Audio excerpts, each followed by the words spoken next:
ప్రపంచ మేధావి, భారత రాజ్యాంగ నిర్మాత, అణగారిన వర్గాల ఆశాజ్యోతి డాక్టర్ బిఆర్ అంబేద్కర్ 130వ జయంతి సందర్భంగా కరీంనగర్ కార్పొరేషన్ పరిధిలోని 8వ డివిజన్ అలుగునూరు చౌరస్తాలో అంబేద్కర్ జయంతి వేడుకలు ఘనంగా నిర్వహించారు. అంబేద్కర్ విగ్రహ కమిటీ అధ్యక్షులు గూడ కనకయ్య ఆధ్వర్యంలో జరిగిన ఈ కార్యక్రమంలో ముఖ్య అతిథిగా 8వ డివిజన్ కార్పొరేటర్ కాల్వ మల్లేశం పాల్గొని అంబేద్కర్ విగ్రహానికి పూలమాలలు వేసి ఘన నివాళులర్పించారు. ఈ సందర్భంగా కార్పొరేటర్ కాల్వ మల్లేశం మాట్లాడుతూ డాక్టర్ అంబేద్కర్ రచించిన భారత రాజ్యాంగం ప్రతి భారత పౌరునికి సమాన హక్కులు, సామాజిక న్యాయం, స్వేచ్ఛను అందించిందని పేర్కొన్నారు. తాను ఈరోజు కార్పొరేటర్గా గెలవడానికి కూడా అంబేద్కర్ ఇచ్చిన హక్కులే కారణమని అన్నారు. డాక్టర్ అంబేద్కర్ జీవితమంతా సామాజిక సమానత్వం కోసం పోరాడడంతో నిండిందని, ఆయన చూపిన మార్గం నేటి తరాలకు మార్గదర్శకమని తెలిపారు. విద్యా సమానత్వం, స్వాభిమానమే ఆయన ప్రధాన ఆశయాలని, వాటిని ప్రతి ఒక్కరూ అనుసరించాలని పిలుపునిచ్చారు. భవిష్యత్ తరాలకు అంబేద్కర్ ఆలోచనలు, ఆశయాలను తీసుకెళ్లే బాధ్యత ప్రతి ఒక్కరిపై ఉందని పేర్కొన్నారు. ప్రతి సంవత్సరం ఆయన జయంతి వర్ధంతులను మరింత ఘనంగా నిర్వహిస్తామని తెలిపారు. ఈ కార్యక్రమంలో పొరంల సింగిల్ విండో మాజీ చైర్మన్ సింగిరెడ్డి స్వామిరెడ్డి, సిరిసిల్ల నర్సయ్య, దాసం కమలాకర్, దాసం సుధాకర్, కంది లక్ష్మీనారాయణ రెడ్డి, జక్కుల రవికుమార్, దొంత శ్రీనివాస్, కాంగ్రెస్ డివిజన్ అధ్యక్షులు రమేష్, బీఆర్ఎస్ డివిజన్ అధ్యక్షులు మహేందర్, గోపు మల్లారెడ్డి, కంది అశోక్ రెడ్డి, యువజన సంఘాల నాయకులు, పలు కుల సంఘాల నాయకులు తదితరులు పాల్గొన్నారు.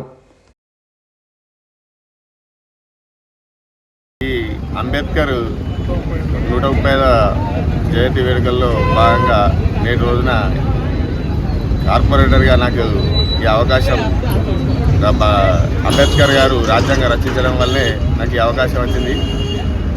అంబేద్కర్ గారికి నా ధన్యవాదాలు చెప్పుకుంటూ ఈ కార్యక్రమంలో పాల్గొన్న గూడ కనకయ్య గారికి, సింగిరెడ్డి స్వామిరెడ్డి గారికి, డివిజన్ ప్రెసిడెంట్ సల్ల మహేందర్ గారికి, కాంగ్రెస్ డివిజన్ ప్రెసిడెంట్ రమేష్ గారికి, అన్ని కుల సంఘాల నాయకులకు, ఈ కార్యక్రమంలో పాల్గొన్న ప్రతి ఒక్కరికి, చంద్రయ్య గారికి, ఈ కార్యక్రమంలో పాల్గొన్న అన్ని కుల సంఘాల నాయకులకు పేరు పేరున ధన్యవాదాలు. అంబేద్కర్ 130వ జయంతి సందర్భంగా మా గౌరవాన్ని మన్నించి మన గ్రామ కార్పొరేటర్ గారు కాలువ మల్లేశం గారు, సింగిరెడ్డి స్వామిరెడ్డి గారు, కుల సంఘం నాయకులు, అంబేద్కర్ సంఘం నాయకులు, కుల పెద్దలు అందరూ నా కోరికను మన్నించి వచ్చినందుకు అందరికీ ధన్యవాదాలు.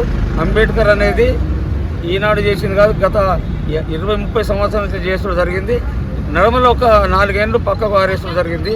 అయినా హైకోర్టు నుంచి పోరాటం చేసి మళ్ళీ సెంటర్ కవ్వంపల్లి సత్యనారాయణ గారి దయాదాక్షిణ్యం వలన మళ్ళీ అదే అంబేద్కర్ను ఇక్కడ పెట్టడం జరిగింది. వాళ్ళు కంసే విగ్రహం పెడతాం, బ్రహ్మాండంగా చేస్తామంటే కూడా మేము ఒప్పుకోలేదు.